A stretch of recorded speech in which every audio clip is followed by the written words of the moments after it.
My parents threw me out for my pregnant sister on my 18th birthday, but karma struck back spectacularly at her wedding.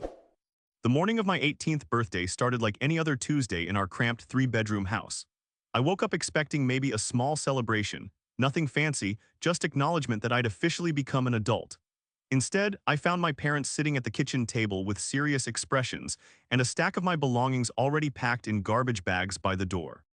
My sister had been living with us for 3 months since her boyfriend kicked her out when she told him about the pregnancy. She was 22, 4 years older than me, and had always been the golden child who could do no wrong. Even when she dropped out of college, maxed out credit cards, and bounced from job to job, our parents always found excuses for her behavior. The conversation was brief and brutal. They needed my room for the baby's nursery. They'd found me a spot at a local boarding house that rented rooms by the week. They handed me $200 and said I had until noon to clear out completely. Happy birthday to me, right? I spent that first night in a tiny room with peeling wallpaper and a shared bathroom down the hall, staring at the ceiling and trying to process what had just happened. The boarding house was full of people who'd hit rock bottom, recovering addicts, recently divorced men, workers between jobs. I was the youngest person there by at least 15 years. The next few months were the hardest of my life. I worked double shifts at a fast food place just to afford the weekly room rent and basic necessities. I'd saved up some money from my part-time job during high school, but it disappeared quickly when you're paying for everything yourself. Some days I lived on nothing but employee meal discounts and whatever free food I could find. My parents occasionally texted asking how I was doing, but it felt hollow and obligatory. They never invited me over, never offered help, never acknowledged that maybe throwing their son out on his birthday wasn't the best parenting decision. My sister never reached out at all. I watched their social media posts showing preparations for the baby, fancy maternity photos, and gender reveal parties that I wasn't invited to. Winter hit hard that year. The boarding house had terrible heating, and I got sick constantly from the stress and poor living conditions. I remember one particularly low point where I was running a fever but couldn't afford to miss work because I needed every dollar just to keep my room. I worked an entire shift feeling dizzy and nauseous, serving customers while probably being contagious. But something strange started happening around that time. The other residents at the boarding house began looking out for me. There was this older guy who'd lost his construction job due to an injury, and he started sharing his groceries with me. A woman who worked nights at a diner would bring me leftover food when she came home in the mornings. These people who had so little themselves were more family to me than my actual family had been. Spring brought new opportunities. One of the boarding house residents knew someone who needed help with landscaping work. The pay was better than fast food, and I was outside all day instead of stuck behind a fryer. The physical work was exhausting but therapeutic. I started building actual muscle instead of just losing weight from poor nutrition. By summer, I'd saved enough to move into a small studio apartment. It wasn't much, but it was mine. I bought my first real pieces of furniture from garage sales and thrift stores. Every item felt like a victory: my own bed, my own dishes, my own space that nobody could take away from me. The landscaping work led to other opportunities. I learned basic plumbing and electrical work from the crew I was with. These were practical skills that people always needed, and I discovered I was good with my hands. Word spread in the community about the reliable young guy who did quality work for fair prices. My social media during this time showed my progress. Pictures of my small but clean apartment, photos from hiking trips I'd started taking on weekends, images of projects I'd completed. I wasn't posting to brag or make anyone feel bad, I was just documenting my new life. But I knew my family could see these updates, and I wondered what they thought about me thriving without them. The first winter in my own place was completely different from the boarding house experience. I had heat, I had security, I had stability. I'd learned to cook properly and was eating better than I had in years. I even adopted a cat from the local shelter, a scraggly orange tabby who'd been returned twice because he was too aggressive. He turned out to be the perfect companion for someone who understood what it felt like to be unwanted. Year 2 brought even more growth. I'd built up enough of a client base to work independently most of the time. I was making decent money and had started taking evening classes at the community college. Nothing too ambitious at first, just basic business courses that would help me eventually start my own contracting company. The emotional healing took longer than the financial recovery. I went through periods of intense anger at my parents and sister, followed by sadness about missing out on family moments, then back to anger again. I had to learn how to form healthy relationships when my primary examples of love and support had been so conditional and unreliable. I started dating someone I met in one of my evening classes. She was older, 24 to my 19, and had her own complicated family history. We bonded over being young adults who'd had to figure out life without much help from the people who were supposed to guide us. The relationship lasted 8 months and taught me a lot about trust and communication. Around the 18-month mark after being kicked out, my sister reached out via text. She wanted to meet for coffee. Part of me wanted to ignore the message, but curiosity won. We met at a neutral location, a coffee shop downtown that neither of us had history with. She looked tired in a way that went beyond new motherhood. The baby was cute enough, but she seemed overwhelmed and scattered. She apologized for not reaching out sooner, said she'd been meaning to contact me for months. She asked about my life, seemed genuinely surprised that I was doing well. What she told me next explained a lot about the family dynamics I'd been removed from. Our parents had been struggling financially for longer than I'd realized. The mortgage was behind, credit cards were maxed out, and they were basically living paycheck to paycheck while trying to maintain appearances. Having another adult in the house who wasn't contributing significantly to expenses had become impossible for them to manage. She also revealed that the baby's father situation was more complicated than anyone had let on.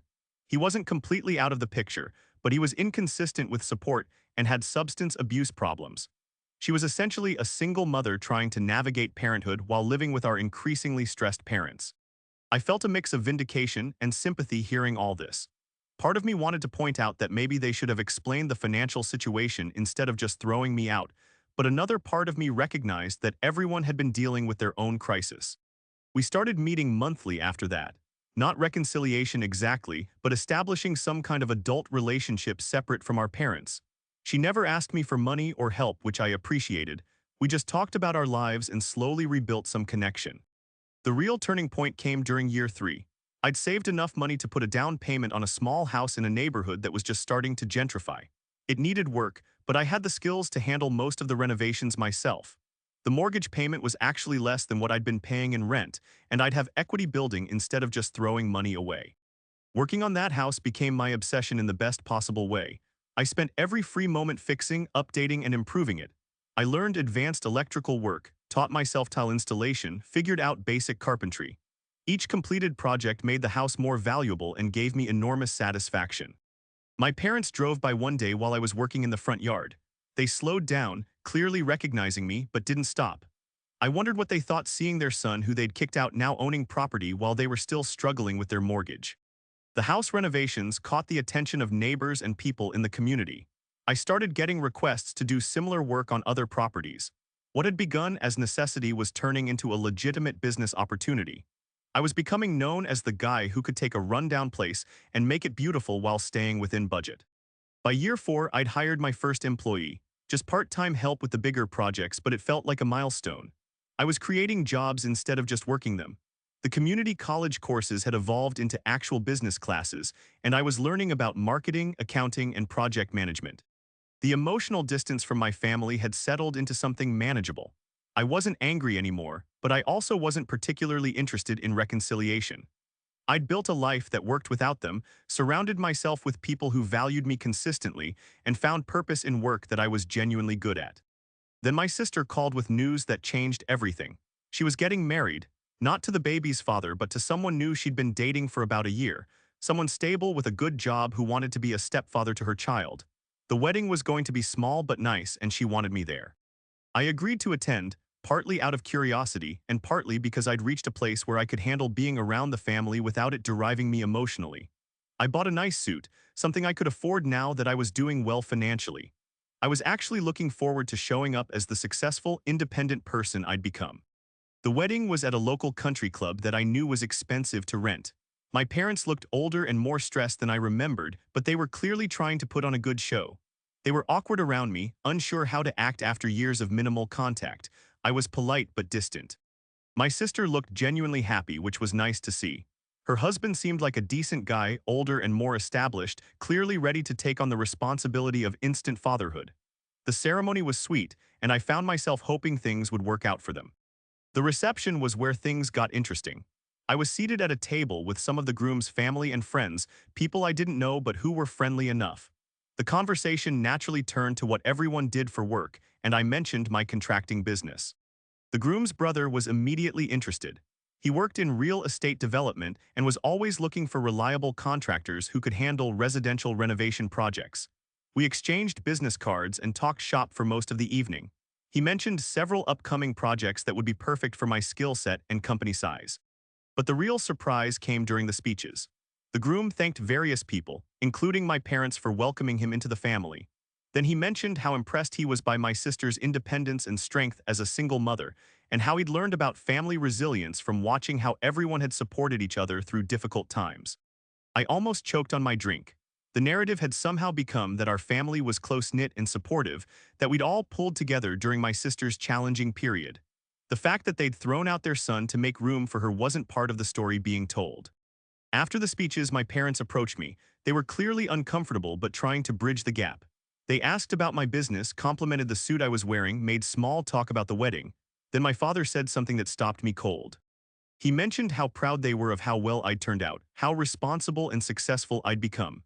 He said it like they'd had something to do with it, like throwing me out had been some kind of character-building exercise rather than an act of desperation and poor judgment.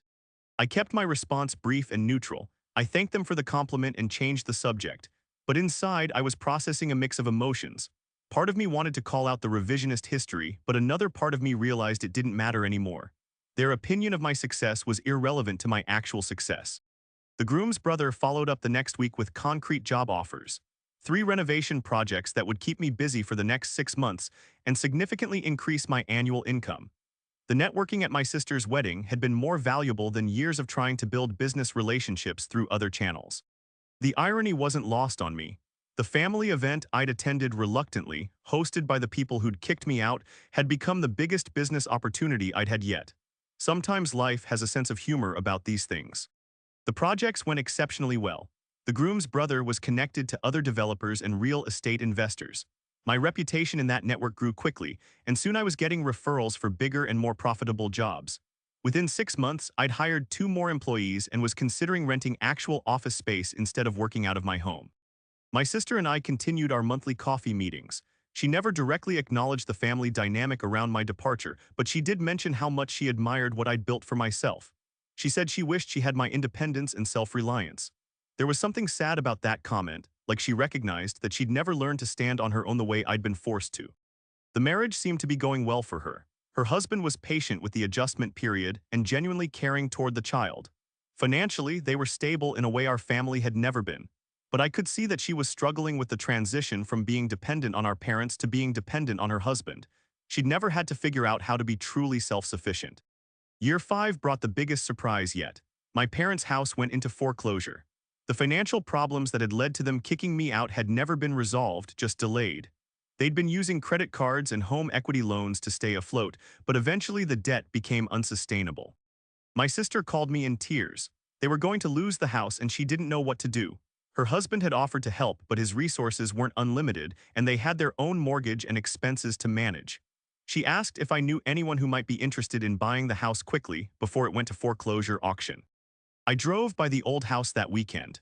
It looked rundown and neglected, like they'd been deferring maintenance they couldn't afford. The yard was overgrown, the exterior paint was peeling, and several windows had cracks that had been covered with tape rather than repaired. But I could see the potential. The neighborhood was still decent, the lot size was good, and the bones of the house were solid. With the right renovations, it could be beautiful again. And I had the skills, resources, and business connections to make that happen. I made an offer through a real estate agent, keeping my identity as the buyer confidential initially.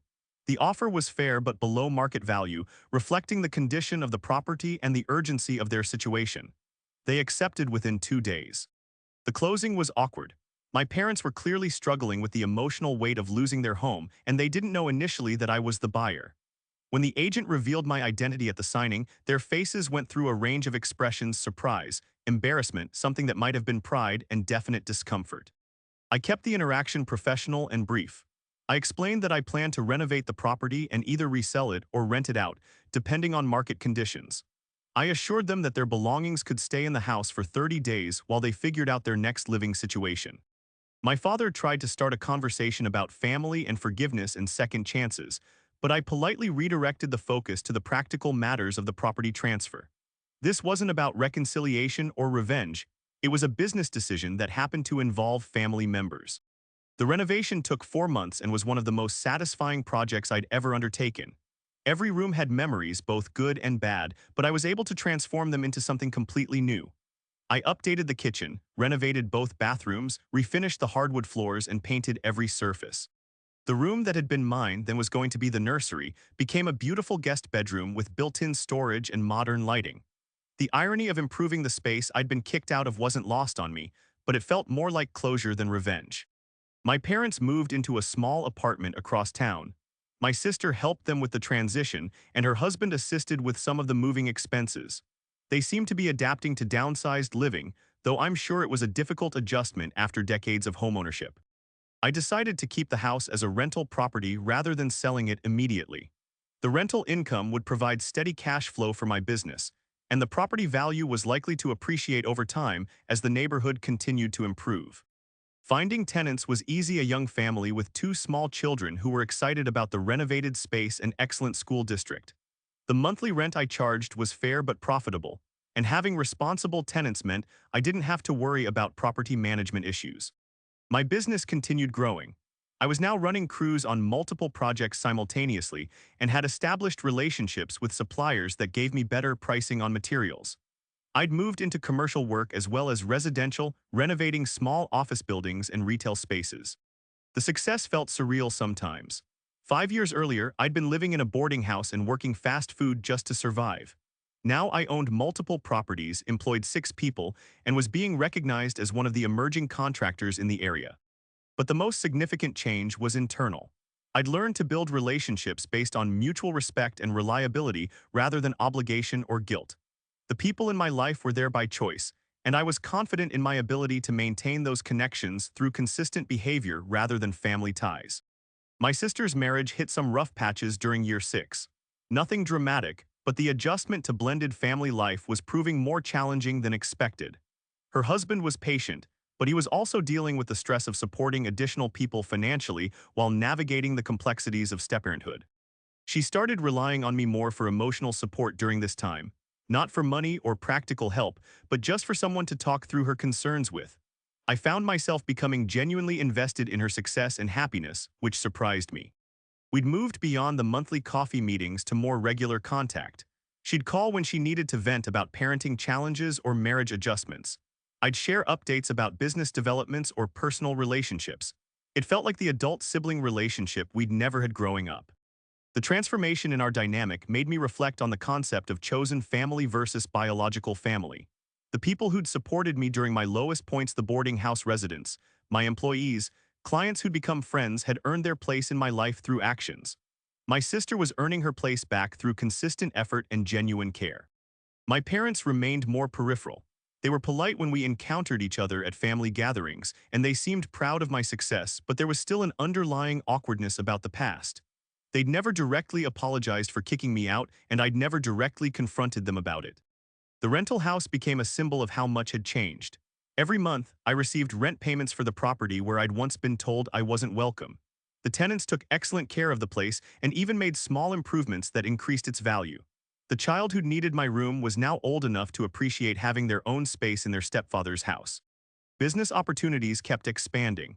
I was invited to bid on larger commercial projects and had started doing some new construction rather than just renovations. The company I'd started out of necessity had become a legitimate business entity with an office, a fleet of work vehicles, and a reputation for quality work. The financial security felt incredible, but it was the professional respect that meant the most. Other contractors sought out my advice on complex projects. Suppliers offered me better terms because they knew I paid on time and brought them steady business. Clients recommended me to their friends because they trusted my work quality and reliability. Year 7 brought an unexpected opportunity. A local developer approached me about a partnership on a larger project, renovating an entire apartment complex that had been foreclosed on. The project would require significant capital investment and would take over a year to complete, but the potential profits were substantial. I spent weeks analyzing the numbers and evaluating the risks. This would be by far the biggest project I'd ever undertaken, and failure would seriously damage both my finances and reputation. But the upside potential was enormous, and I'd built enough of a track record to attract investors if needed. I decided to move forward with the partnership. The project would require me to hire additional employees and subcontractors, rent specialized equipment, and manage a much more complex timeline than anything I'd handled before. It was simultaneously terrifying and exhilarating. My sister was one of the first people I told about the new project.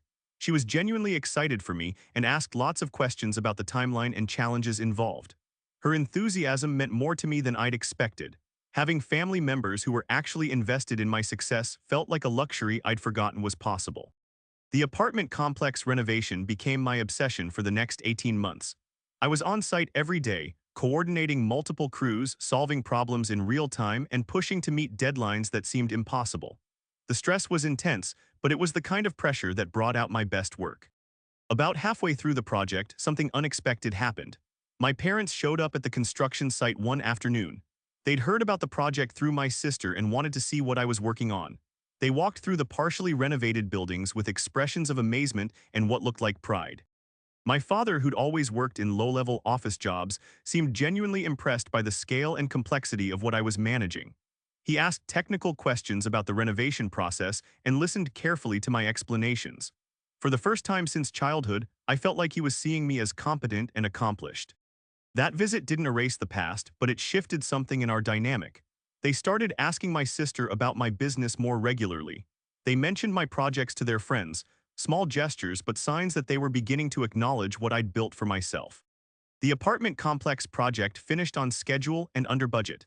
The grand reopening was covered by the local newspaper, and I was quoted as one of the key people responsible for the successful renovation.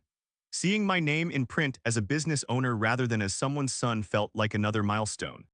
The profits from the project allowed me to buy 2 more rental properties and expand my business into property management as well as construction. I was becoming a small-scale real estate investor in addition to running a contracting company. Multiple income streams provided security and flexibility I'd never imagined possible. My personal life had stabilized as well. I'd been dating someone seriously for over a year, someone I'd met through business connections who understood the demands of entrepreneurship. The relationship was built on mutual respect and shared goals rather than desperation or convenience. Looking back on the journey from being kicked out at 18 to becoming a successful business owner by 25 felt surreal. The experience had forced me to develop resilience, self-reliance, and practical skills that I never would have learned if I'd been able to stay comfortable in my childhood bedroom. The boarding house period, which had seemed like the worst thing that could happen at the time, had actually been crucial for my development. Living with people who'd hit rock bottom and were fighting to rebuild their lives had taught me lessons about perseverance and dignity that I couldn't have learned anywhere else. My sister's wedding, which I'd attended reluctantly, had become the catalyst for the biggest growth phase of my business. The connections I'd made that night had led to opportunities that changed my entire trajectory.